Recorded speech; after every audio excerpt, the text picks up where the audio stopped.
പെട്ടെന്ന് ദേഷ്യപ്പെടുന്നവരെ നിങ്ങൾ കണ്ടിട്ടുണ്ടോ? സത്യം പറയാമല്ലോ, ഈ ലോകത്ത് ഏറ്റവും നല്ലവരാ അവർ. ചതിക്കാനറിയില്ല, കള്ളത്തരം കാണിക്കാനറിയില്ല.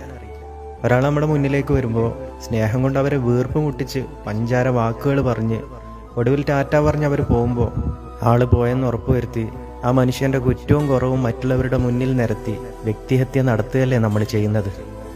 ഇങ്ങനെയുള്ള കാര്യങ്ങൾ ആലോചിക്കുമ്പോഴാണ് നേരത്തെ ഞാൻ പറഞ്ഞ കലിപ്പൻ്റെ പ്രസക്തി. ഇതുപോലെ പരദൂഷണവും പൊങ്ങച്ചവും മറ്റുള്ളവരോട് പറയാതെ പറയാനുള്ളത് മുഖത്ത് നോക്കി ദേഷ്യത്തോടു കൂടി പറയുന്ന ആ ദേഷ്യക്കാരാണ് ശരിക്കും ഹീറോ. കാരണം അവരുടെ മനസ്സിലൊന്നുമില്ല. ഇതൊക്കെ ഉണ്ടായിട്ടും ഇവരെ മനസ്സിലാക്കാൻ ആർക്കും പറ്റാറില്ല. ഒന്ന് ശ്രദ്ധിച്ചാൽ നമുക്ക് മനസ്സിലാവും. അവരെപ്പോഴും ഒറ്റക്കായിരിക്കും. അവരുടെ കൂടെ ഒന്ന് ചിരിച്ച് സംസാരിക്കാൻ പോലും ആരും ഉണ്ടാവില്ല. എന്നാൽ അതൊന്നും അവരെ ബാധിക്കുകയുമില്ല. എന്തൊരു ലോകം, എന്തൊക്കെ ആൾക്കാർ അല്ലേ.